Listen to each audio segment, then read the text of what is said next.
It's the radio guy, Mike Prince. Welcome to another episode of the Mike Prince Show, a Monday morning edition. Reminding you guys that you can follow me on Twitter at the Mike Prince Show, the YouTube channel, Open Mike Broadcast Network, our 24-hour dial-in message line, 713-570-6736. We have a very special show for you on today. We were fortunate to hear from Coach Eric Dooley on last night from the Prairie View A&M University Panthers, talking about the recruits of the 2021 campaign. Today, we'll go on the Brazos Valley Schools Credit Union hotline and hear from Clarence McKinney from the Maroon and Gray Texas Southern Tigers. A big uproar with the Final Four in college football. We'll talk about that a little bit later throughout the course of the week. But we're now going to transition over to hear from Coach Clarence McKinney and the Texas Southern Tigers. Want to thank our sponsors for today's episode: Brazos Valley Schools Credit Union, Temple of Refuge Ministries, Helping Hands Lawn Service, Purple Drip Daiquiri and Grill. Also want to thank attorney Lee Van Richardson, Diva Skin Conditioner, and the Prairie View Athletic Club. We'll now hear from Coach Clarence McKinney of the Texas Southern Tigers. Welcome to the Brazos Valley Schools Credit Union Hotline. We have on the line with us the head football coach of the Texas Southern Tigers, the Maroon and Gray, Coach Clarence McKinney. How you doing today, Coach? Doing great, Mike. How about yourself? Well, I dare not complain at all, man. I know Christmas has come early. You were able to land 16 new Tigers, and I know you're excited to get back on the grind of things. Bring us up to speed, man, on how you end up pulling these guys and the future for Texas Southern football. You know, I can't take all the credit. I have a tremendous staff, and those guys really got after it in recruiting during this pandemic. You know, my staff did a great job of evaluating the guys. We identified the guys that we felt like could come in and help the program, and luckily for us, we got those guys. Absolutely. Now, when people that are not, I'm going to say, in tune to Texas Southern football, and if they're looking at a glance, all they see is what the record is. But I would say this team was much better than the record indicated. A lot of close games, and some of the pieces that you were able to add to this edition got to have you pretty excited about the future of Tigers football. Oh, no doubt. You know, on last year we didn't win any games, but our guys played hard, and we fought to the very end.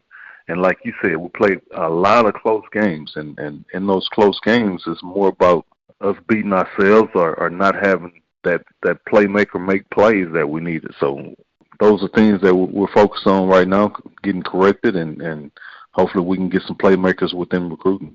Okay. Now, Coach, if you would, bring those who are not familiar up to speed of your 2021 signing class. Yeah, our focus, as you can see when you look at the group of guys that we signed, we focus on our offensive line, signed 4 guys within the offensive line, as well as our defensive line.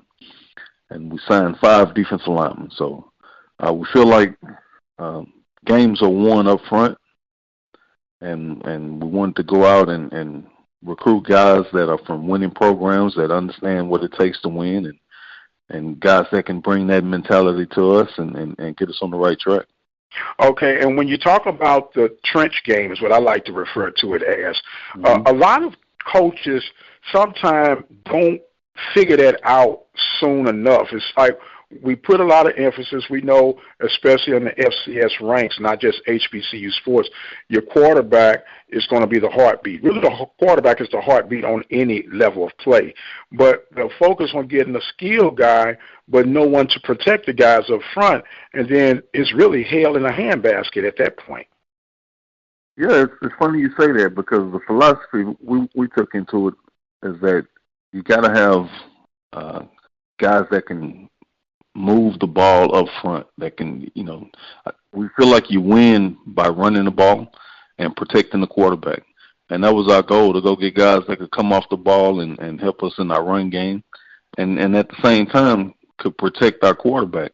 And then on the flip side of that, in the D-line, you got to have guys that can stop the run and then get after the quarterback. So Uh, those teams that are successful have really good O-line, really good D-line play, as well as quarterback play.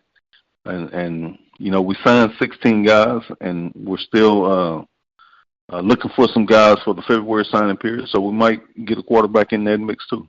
So what you say, we're not locked and loaded just yet. We're still adding ammunition to the rifle, right? No doubt about it. We're not locked into it yet. We got a couple scholarships available that we're going to be on the prowl looking for some guys to bring in.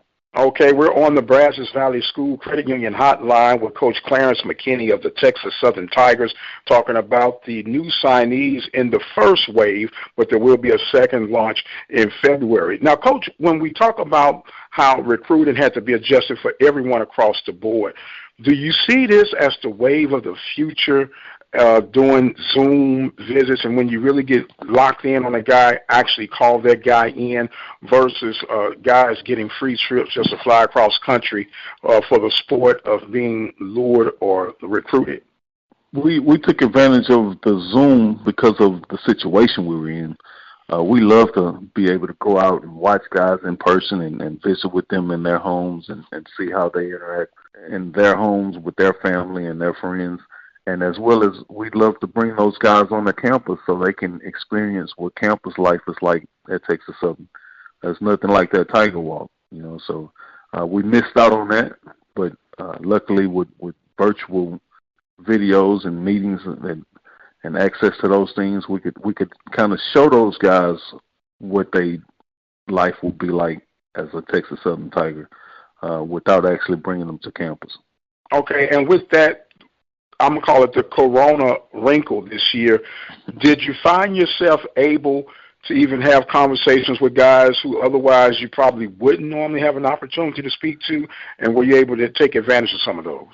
I believe so, because we weren't the only ones restricted in recruiting. Everyone across the country was, and we feel like we did a really, really good job of evaluating the film of guys and making the right decisions on the guys that we needed to bring in.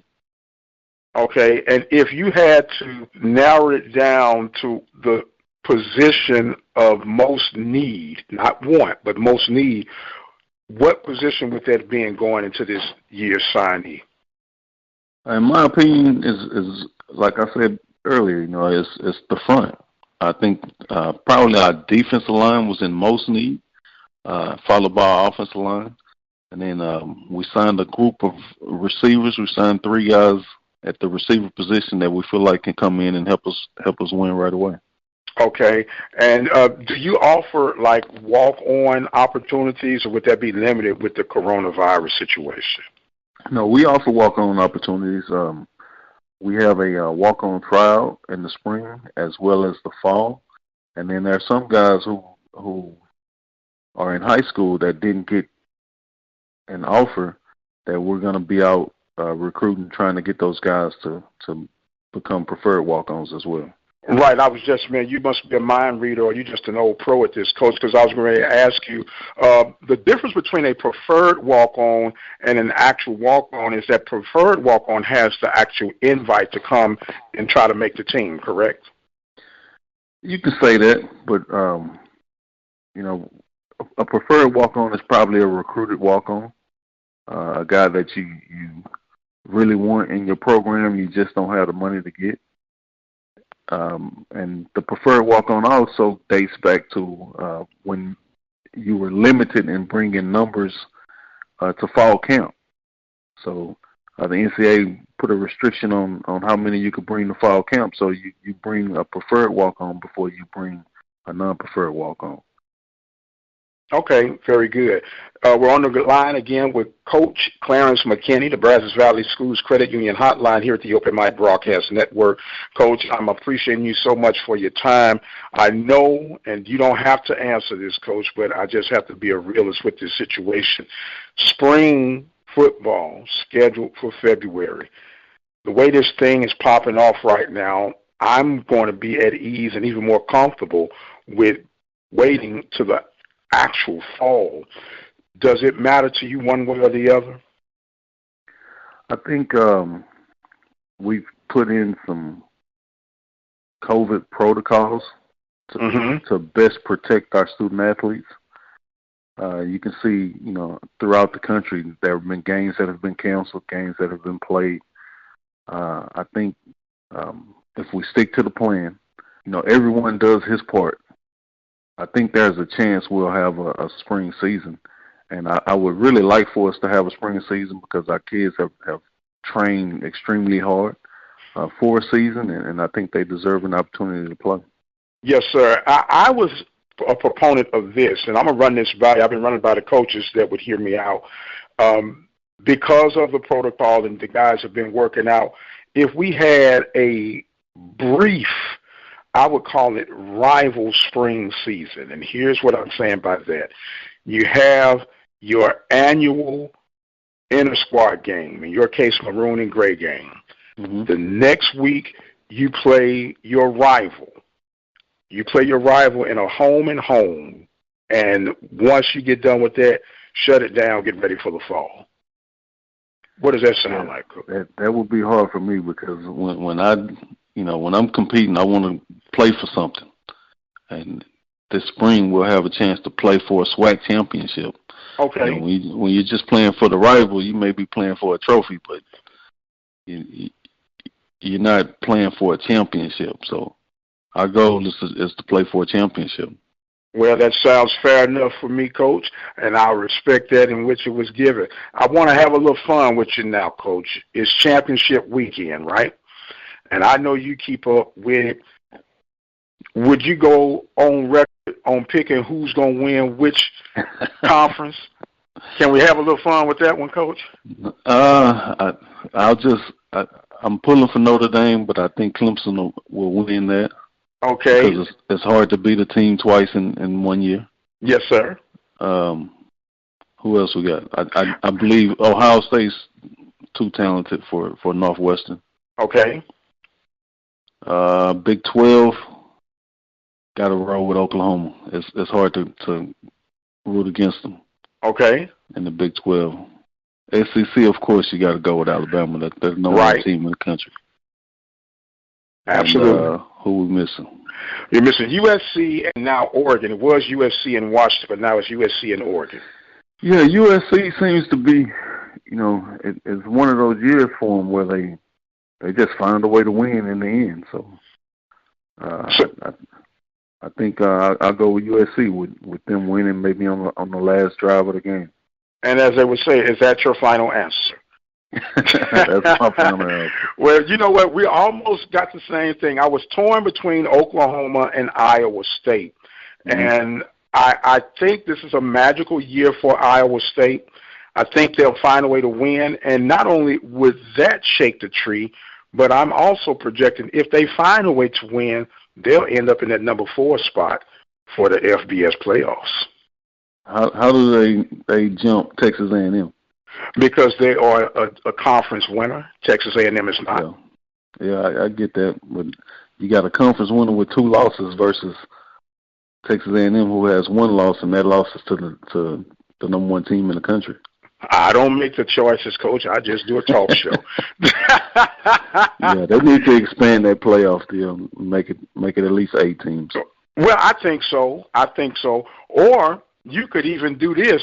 You could expand it to, I want to say, 16 division winners in your Group 5 FBS, match them up, and let the best man win. Yeah. That's a quick fix. But, that is what it is. But enough of that. I appreciate you stepping out the zone just a little bit about that. But we do focus on the SWAC HBCU on this side of the track, and I think it's just as exciting as it is. And, Coach, I thank you again for joining in with us, and I want to give you some closing thoughts and comments right now. The floor is now yours. I just appreciate you and all that you've done for HBCU football. Appreciate the Tiger alumni for the support, and I want our Tiger Nation to understand that the Tigers are getting better, and we're improving each day, and we're going to see a lot of change in the near future. Okay, a lot of change in the near future is always good, especially when the change is in the right direction. He is Coach Clarence McKinney of the Texas Southern Tigers, the maroon and gray from down the way. I am the radio guy, Dr. Mike Prince. I want to remind you guys that you can follow me on Twitter at The Mike Prince Show. Subscribe to the YouTube channel at the Open Mic Broadcast Network and our 24-hour dial-in message line, 713-570-6736. And until the next time, you guys be blessed, and we'll see you on the other side.